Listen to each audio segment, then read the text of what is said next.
Bienvenue sur les cours de Jean-Phi pour une leçon consacrée au calcul de volume et d'air de quelques solides, pas beaucoup, dans l'espace de dimension 3, l'espace affine euclidien.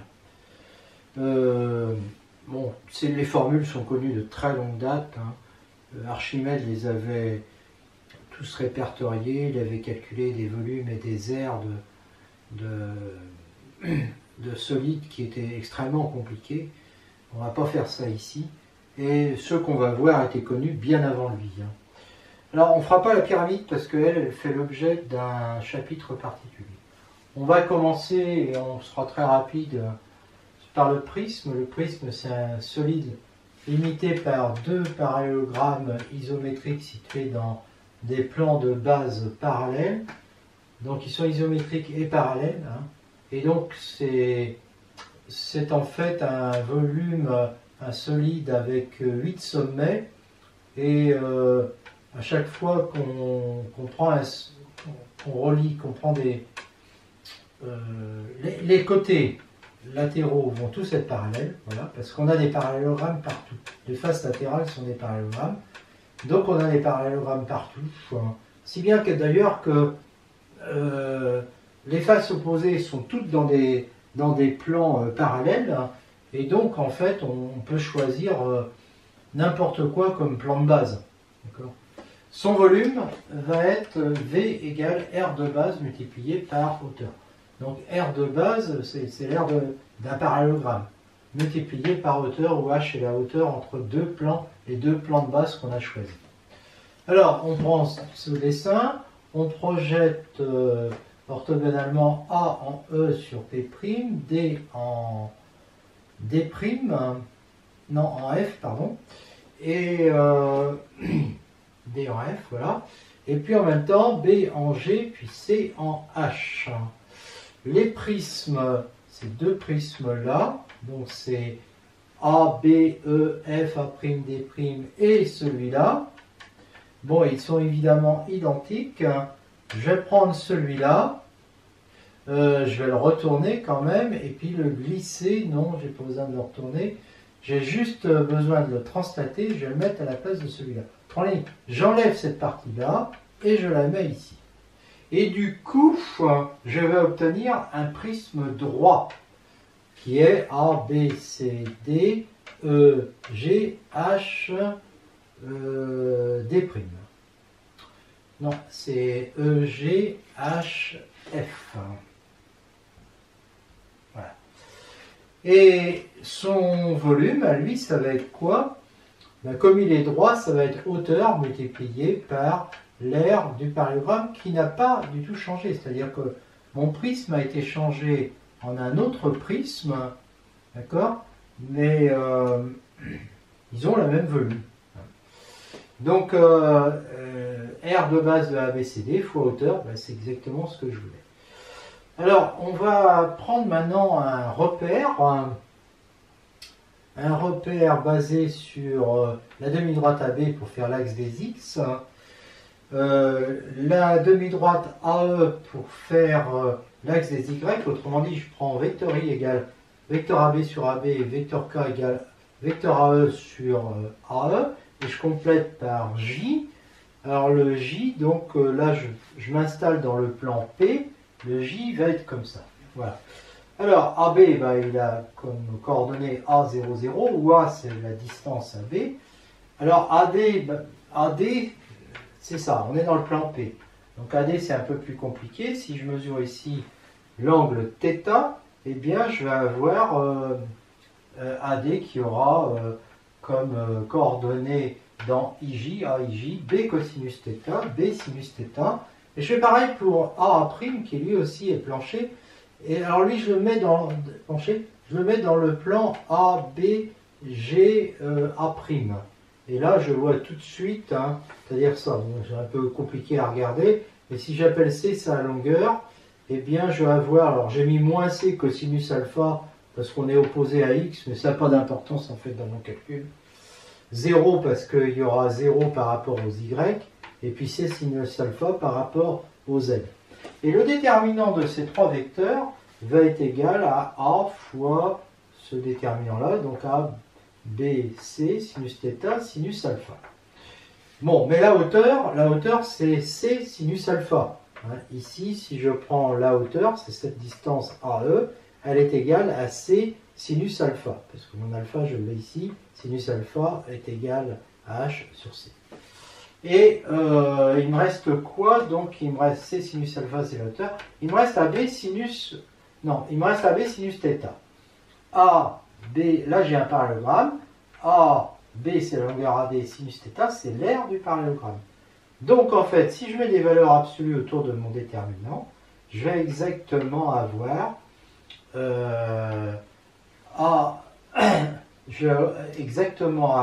l'aire du parallélogramme, puisque c'est valeur absolue de AD sinus θ, multiplié par la hauteur, d'accord? Donc le volume du prisme. Donc ça veut dire que le volume du prisme, quand on se donne, en fait il suffit même de se donner 3 directions à partir d'un sommet. Donc vecteur AB, vecteur AD, vecteur AA', hein, et eux ils permettent de déterminer un parallélogramme unique, un parallélépipède unique. Et bien c'est le volume va être égal à la valeur absolue du déterminant de ces 3 vecteurs. Alors évidemment j'ai pris une base particulière, mais on sait que le déterminant est indépendant de la base. Et d'autre part, si je change l'ordre de mes vecteurs, le déterminant est changé en plus ou moins 1, mais en valeur absolue, ça reste la même chose. D'accord? Donc pour avoir le volume d'un prisme, eh bien je prends un sommet, je prends les 3 vecteurs qui partent du sommet, je calcule le déterminant et je prends la valeur absolue du déterminant. Avec le calcul intégral pour le prisme, on est dans cette situation-là, on prend un axe posé sur la demi-droite AB, un autre axe perpendiculaire dans le plan et un axe orthogonal à ce plan. Un point M est à l'intérieur du prisme si X est entre 0 et B, alors B c'est la distance AB, Y entre 0 et D sinus alpha, D c'est cette distance-là, et puis Z entre H, alors H c'est la hauteur, cosinus θ. Voilà. On fait la même chose qu'avant en fait, hein, on transforme l'intégrale triple en produit de 3 intégrales simples qui sont égales à B fois D sinus alpha fois A cosinus θ, et là on retrouve, mais on a fait la même chose, c'est normal, R de ABCD fois H. Alors, on passe au cylindre, hein. On considère une courbe fermée rectifiable, c'est-à-dire qu'on peut calculer sa longueur et surtout l'obtenir par limite de petits segments. Donc une courbe là dans un plan. Et une droite delta qui nous sert d'axe. Et par tout point M de ce plan, on va tracer cette droite. Donc d'accord, on obtient donc comme ça, l'ensemble des points qui sont sur les droites est appelé un cylindre. Voilà. Ces droites, ça s'appelle des génératrices. Alors, on parle du solide cylindre quand on considère un autre plan P' parallèle à P et qu'on prend la partie limitée par les 2 courbes identiques, hein, isométriques parallèles, et puis les plans. Voilà. Alors, son volume, c'est R de l'intérieur de la courbe, hein, multiplié par hauteur, c'est-à-dire la distance entre les plans. La courbe n'est pas forcément un cercle, hein, on a tendance à croire que c'est un cercle, mais comme pour le cercle, c'est la limite d'une suite de polygones Pn. Voilà. On inscrit des polygones Pn parce que la courbe est rectifiable, et on considère, donc là on a les Pn, on trace les génératrices qui passent par chaque AK, et on obtient évidemment des A'K sur la même courbe. Eh bien, si on relie, donc si on considère le prisme A1, A2 jusqu'à AN, et puis en dessous A'1, A'2 jusqu'à A'N, donc c'est un prisme, on sait calculer son R, c'est R du polygone fois hauteur. Hauteur, c'est celle aussi du cylindre. Donc, quand on va passer à la limite, le volume du cylindre s'obtient comme étant la limite des volumes des prismes, donc limite de R de Pn fois H, et comme l'aire de Pn elle tend vers l'aire du cercle, eh bien, pas du cercle mais de la courbe, ça nous fait R de la courbe multiplié par hauteur, c'est terminé.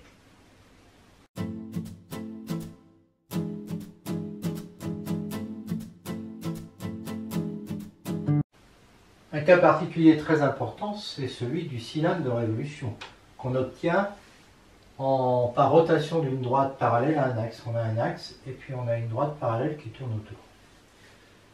Donc si on coupe le cylindre par un plan P orthogonal à delta, on obtient un cercle. Et si on coupe delta par un autre plan, toujours orthogonal à delta, donc parallèle à P', on obtient un autre cercle C', de centre O' cette fois-ci, et de même rayon que le premier. O et O' évidemment sont sur delta. Donc on a ce schéma-là. Le solide cylindre va être le domaine limité par ces deux cercles et leur génératrice. Et donc son volume est égal à R de base fois hauteur, donc pi R2 fois H. Alors l'aire latérale, elle est obtenue en prenant un point ici sur le cercle, et puis la génératrice qui passe, on déplie, et on obtient ça. D'accord? Si vous voulez, si j'appelle A, le point ici, et A' ici, voilà, j'ai le dessin A, A', et en fait ici, en recollant, ça me fait A et A'. Voilà, alors, son aire, bon, évidemment c'est un rectangle, hein, de côté H, et la longueur du cercle, c'est-à-dire 2πr, donc son aire latérale à ce cylindre va être 2πr H. Le cône, maintenant, le cône, il est défini par une courbe plane, c'est rectifiable, ce sera la directrice, et un sommet S qui n'appartient pas au plan. D'accord? Donc une courbe, un sommet. Et puis on considère des droites DM qui passent par S et par les points du plan. Donc, par exemple, si M est là, j'ai ma droite DM ici. Et voilà. Et donc quand on considère tous les DM et tous les M, ça nous donne le cône. Alors pour le solide, qu'est-ce qu'on fait? On considère le domaine limité par S, puis la courbe et puis les génératrices. Son volume va être R de l'intérieur de la courbe, moi je dis l'aire de la courbe pour aller plus vite, fois H divisé par 3. Obtenu là aussi en approchant C par des polygones PN qu'on met à l'intérieur. Donc on obtient en fait des polygones, en reliant ces polygones à S, on obtient des pyramides, d'accord? Et chacune de ces pyramides a pour volume R de Pn fois H sur 3. Quand on passe à la limite, le volume du cône va être égal à la limite des Vn, c'est-à-dire H sur 3 la limite des R de Pn. Et comme les R de Pn tendent vers l'aire de la courbe, ça fait H sur 3 R de la courbe. Voilà. Le cône des révolutions, lui, eh bien, H, c'était évidemment cette hauteur, entre S et puis le plan. Le cône de révolution, lui, on se donne un axe, on se donne S sur l'axe, et on fait tourner une droite autour de l'axe. Une génératrice autour de l'axe. D'accord? Donc, le cône de révolution, ça va être l'ensemble de toutes ces génératrices, il est délimité par ça. D'accord? Voilà. Ah, il n'est pas limité, il va des deux côtés du sommet, bien sûr. Mais si on parle du solide, on va couper ce cône par un plan et on va prendre la partie qui est comprise entre le sommet et puis cette courbe qui va être forcément un cercle dans ce cas-là. D'accord? Donc on obtient un dessin qui est comme ça, et puis son volume, d'après ce qu'on a vu avant, c'est R de base multiplié par hauteur divisé par 3. Ici, l'air de base, c'est pi R au carré. Donc pi R au carré H sur 3. Alors avec des intégrales, on peut retrouver facilement le volume du cylindre et le volume du cône. Donc voilà le schéma qui correspond au cylindre. On prend un repère qui s'appuie sur les axes au X, au Y, au Z. Le volume est égal à ça. Et donc c'est la somme de la somme double des dx, dy quand Z est fixé. C'est-à-dire, alors c'est la somme des dx, dy sur le domaine, c'est-à-dire sur le disque CZ. Z, lui, il varie entre 0 et H. Or, ce disque-là, il a la même surface que le disque de base, c'est-à-dire pi R2. Donc ça revient à intégrer pi R2 Z, pi R2 entre 0 et H, donc ça fait pi R2H. Le cône, pareil, un petit repère orthonormé adapté, avec les axes X, Y dans le plan de base, et toujours la même formule. Alors là, on remarque qu'on applique le théorème de Thalès sur un triangle, et on voit qu'à un moment donné, le rayon de ce cercle-là, je peux le calculer en disant que R' sur R est égal à Z sur H. Ce qui fait R' égale Z sur H, R. Donc ce petit cercle-là, il a comme rayon Z sur H, R. Et donc le volume est égal à la somme de 0 à H de pi, alors R' au carré, fois dz. Donc ça fait pi Z2 R2 sur H2 dz. J'intègre le Z2 en Z3 sur 3. Et ça fait donc pi, comme il va de 0 à H, H3, pi H3 sur 3, sur H2, donc il va rester que H, fois R2. Donc ça fait pi R2H sur 3, on retrouve le résultat.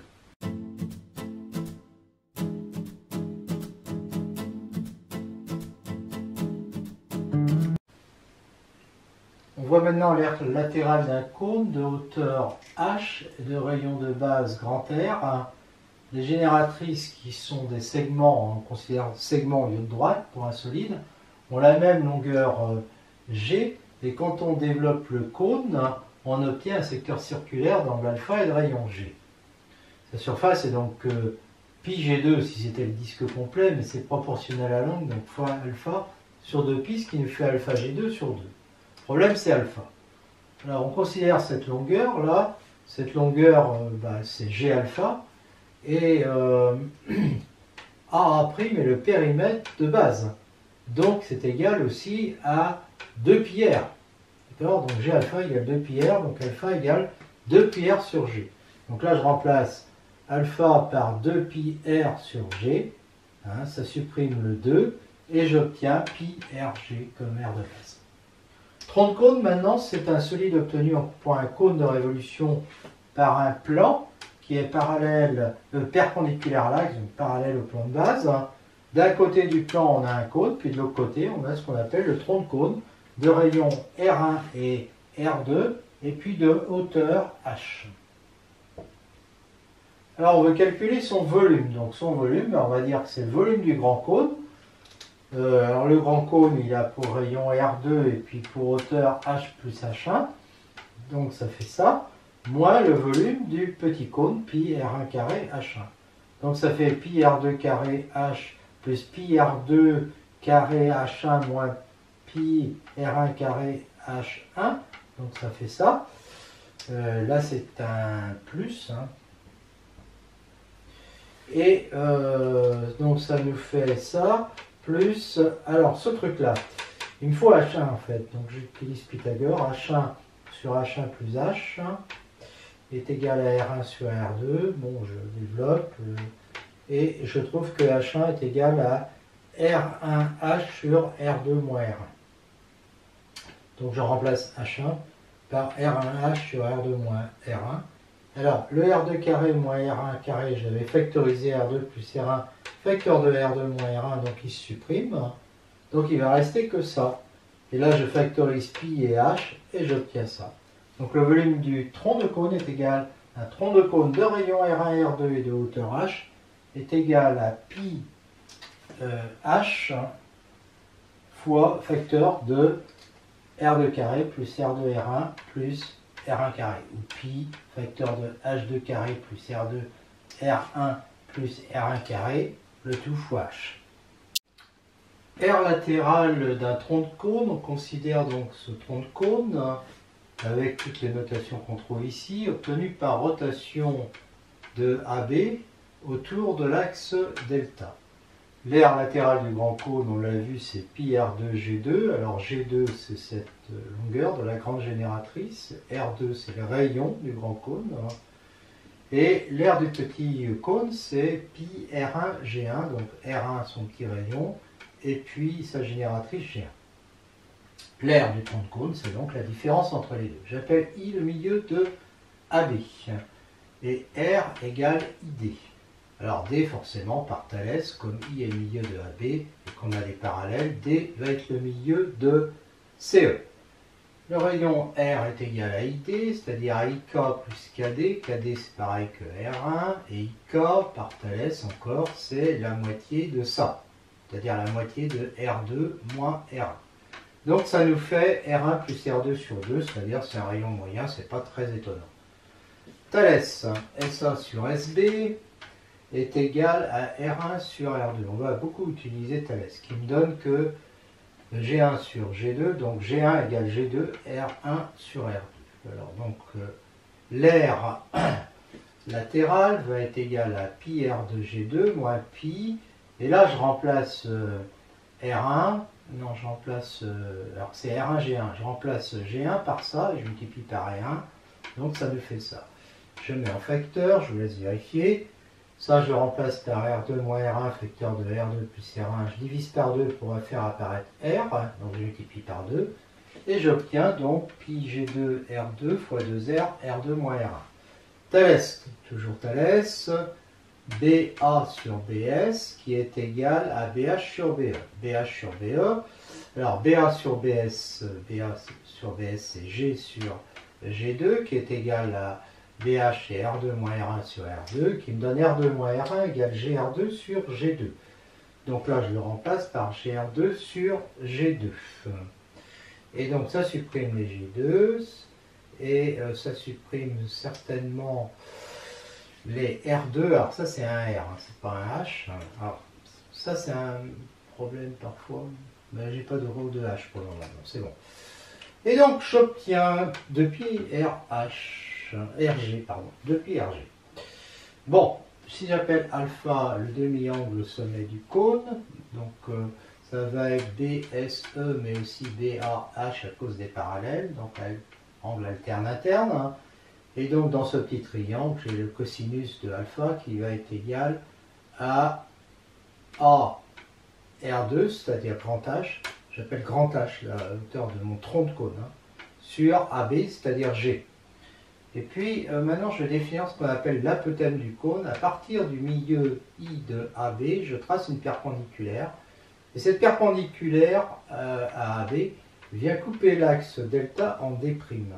Et ce que j'appelle l'apotème, c'est la longueur ID'. D'accord? Donc j'explique tout ça ici. Et bien j'ai ici cette figure et je vois que ce petit angle là, DID', il va être le complémentaire de celui-là, et le complémentaire de celui-là, c'est celui-là. Donc c'est l'angle alpha.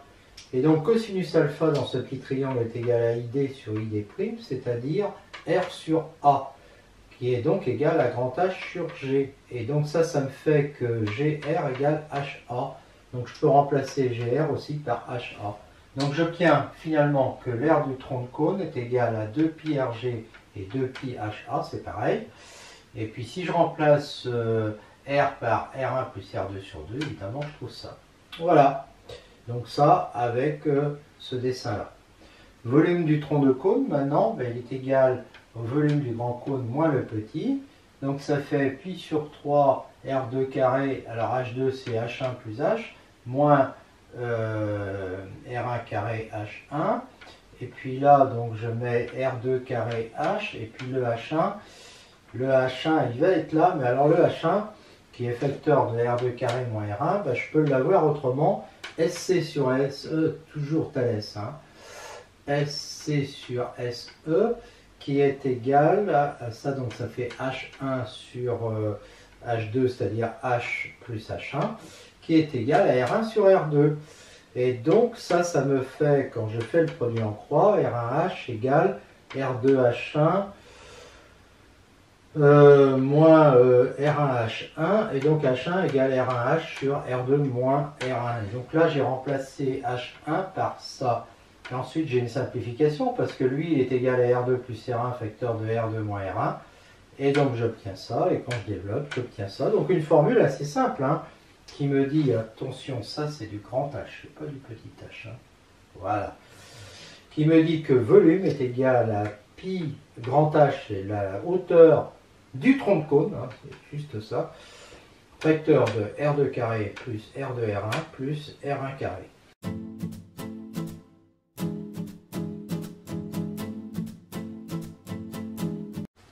On va voir maintenant l'aire de la sphère. Hein.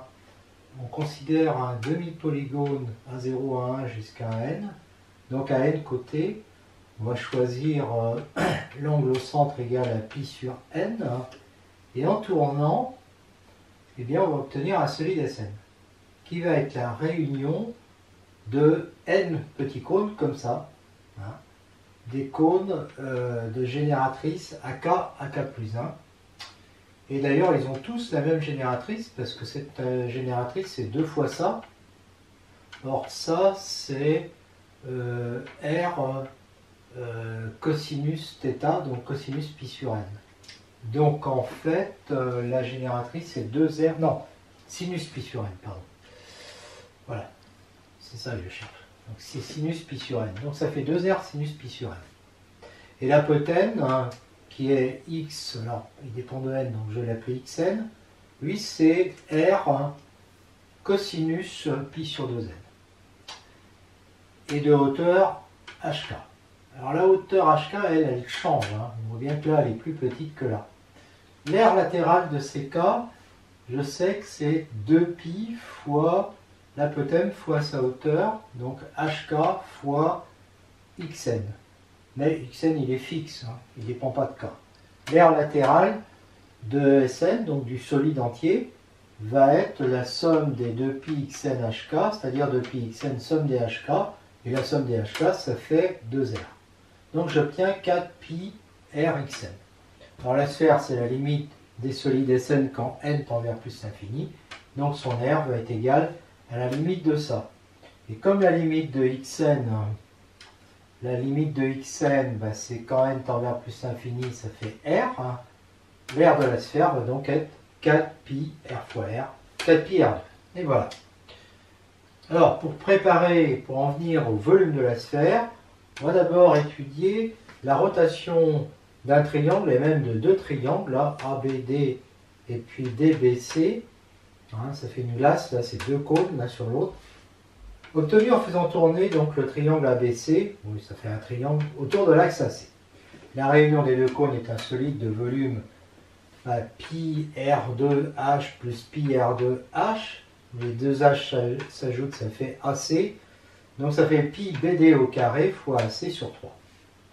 La surface latérale du cône de hauteur CD, c'est-à-dire le cône qui est en bas, c'est S égale à quoi? Eh bien, est égal à pi fois le rayon BD fois l'apotème, non, pas l'apotème, la génératrice BC. Donc pi BD fois BC. Par ailleurs, là, on se reporte à ce dessin-là, je projette A sur BC, donc ça me fait H, hein, et je vois que j'ai deux triangles CBD, CBD, CHD, alors dans ce sens CAH on va prendre, hein. Alors CBD rectangle en D, et puis il y a cet angle, et CHA rectangle en H, et il a cet angle. Ils sont donc semblables, parce qu'ils ont deux angles en commun. Donc je peux appliquer la propriété des angles semblables, et donc je vais dire que BC sur BD, ou plutôt ici BD sur BC, est égal à AH sur AC. Ce qui me fait BD AC égale AH fois BC. Alors je vais prendre un BD AC ici, je vais le remplacer par HBC. Et donc ça me fait que volume égale BD fois BC fois H sur 3.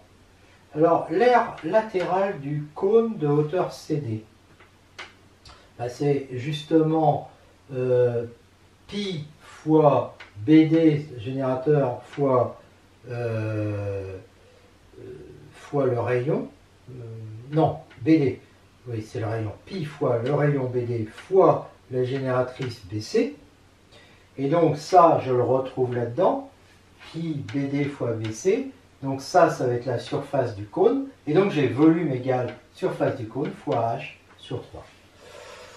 Le volume de tout ça, c'est égal à la surface latérale du cône qui est en bas, multiplié par cette longueur AH, obtenue en projetant A sur BC, et on divise par 3. On voit maintenant le cas d'un triangle qui a un seul sommet sur l'axe de rotation, le sommet C. Donc c'est le triangle ABC, l'axe de rotation est là, le volume du solide obtenu par rotation de ce triangle autour de l'axe avec le solide obtenu en faisant tourner ce grand triangle ACD moins le volume obtenu en faisant tourner le triangle ABD. Donc ça va être ça. Parce que C se projette en H et que S' c'est la surface latérale du cône de génératrice AD et S celle de BD. Seulement, quand on factorise par CH, S' moins S seconde, ça a donné la surface latérale engendrée par la rotation du triangle ABC. Donc, c'est-à-dire du tronc de cône.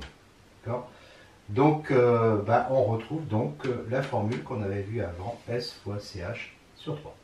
Dans le cas où AB est parallèle à l'axe, donc j'appelle V1 le volume du grand cylindre, j'appelle V2 le volume du petit cylindre de hauteur AB, ils ont tous le même rayon. V3 le volume du grand cône, même rayon, donc il va jusque là. V3, donc V4 le volume du petit cône, alors ça va être celui-là le petit cône, non, ça va être celui-là, pardon. Oui, c'est ça. Le petit cône, lui aussi de rayon R, et puis, je crois que j'ai tout. Donc on remarque que le volume du grand cylindre va être égal au volume que je cherche, que j'appelle V, plus le volume du grand cône, plus celui-là. Mais celui-là, c'est le volume du petit cône, moins le volume... Non, c'est le volume du petit cylindre, moins le volume du petit cône. D'accord? Voilà. Donc ça me fait que pi R2HB, pour V1, est égal à V, plus pi R2HB sur 3, ça c'est pour le V3, plus pi R2H, ça c'est le volume du petit cône, moins, non, du petit cylindre, moins le petit cône ici. D'accord? Et je remarque que AB est égal à HB moins HA. Donc ça me fait, en faisant passer tout le monde de l'autre côté, et en faisant des simplifications, c'est-à-dire ici, HB moins AH, ça fait AB. Donc je vais retrouver exactement ça. Alors, il faut quand même que je l'explique, parce que ça me fait du... Alors, pi R2HB sur 3. Pi R2HB, ça va me faire du 2 tiers de pi R2HB sur 3.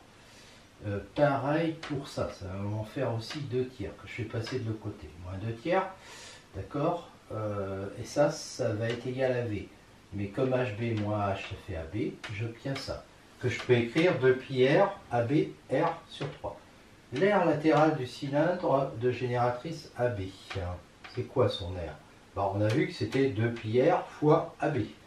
Donc j'obtiens que V est égal, ça c'est l'aire latérale du cylindre, multiplié donc, fois R, divisé par quoi? Et ce R, ça représente bien la distance entre H et puis l'axe. Comme dans les autres cas, là on avait aussi cette distance CH, d'accord, entre C et puis AB. Là c'est entre C aussi et AB. Et puis S, là, ça représente l'aire latérale du cône, du cylindre quand il tourne. D'accord? Voilà, donc on obtient dans les trois cas V égale S fois CH sur 3, où H c'est le projeté de C sur AB, projeté orthogonal de C sur AB, d'accord? Et puis S, la surface latérale du solide obtenu en faisant tourner AB. Donc ici, c'est un cylindre. Là, c'était un tronc de cône. Avant, c'était un cône, mais la formule reste toujours la même. On termine par le volume de la sphère. On va montrer que le volume d'une sphère de rayon R est égal à 4 tiers de pi r au cube. Dans un plan diamétral, on considère une ligne brisée, c'est-à-dire ce qu'on appelle une ligne polygonale, régulière, PN, donc qui va part de 1 à 0, qui s'arrête à N, inscrite dans le cercle de rayon R, R rayon de la sphère, avec les angles AK, O, AK plus 1, qui sont tous égaux à pi sur N, parce qu'il y a N côtés. Le volume dkn du solide obtenu par rotation du triangle qui est ici autour de l'axe est Vk égale Sk fois OIK sur 3. Alors OIK, en fait, quel que soit le triangle OIK, il a la même valeur. Ça, c'est le résultat de ce qu'on a fait avant. Et cette valeur est égale à R cosinus pi sur 2m. Il suffit d'appliquer le Pythagore dans le triangle OIK-AK. Et donc, on trouve ça. Et puis, pour les SK, les SK, ils représentent l'air du solide engendré, l'air latéral du solide engendré par rotation de ce triangle. Voilà. Donc, le volume Vn du solide Sn engendré par toute cette ligne polygonale, et donc Vn égale somme des Vk, de 0 à n-1, ça fait somme des Sk fois R, cosinus pi sur 2n sur 3. Donc on factorise, et la somme des Sk, ça va être la somme des aires latérales, donc ça va être l'air du solide, c'est-à-dire du solide engendré par la rotation de Pn autour de l'axe. Quand n tend vers plus l'infini, ce solide se rapproche de la sphère, et donc Vn tend vers V, volume de la sphère. Le cosinus de 2pi sur n tend vers 1, et s'N tend vers s'N, c'est-à-dire l'air latéral, tend vers l'air de la sphère, qui vaut 4pi r au carré. Donc ça tend vers r sur 3 fois 1 fois 4pi r au carré, qui fait donc 4 tiers de pi r au cube. Avec le calcul intégral, comme d'habitude, hein.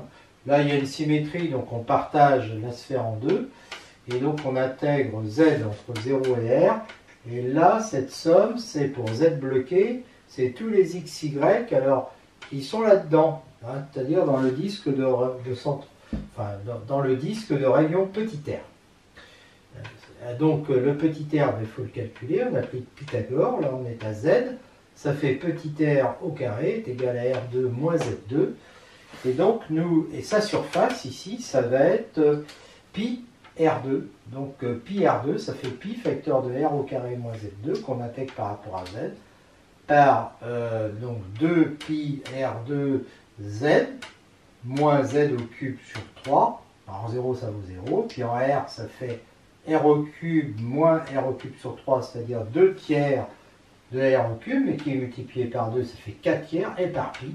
Et donc on trouve bien V égale 4 tiers de pi r au cube.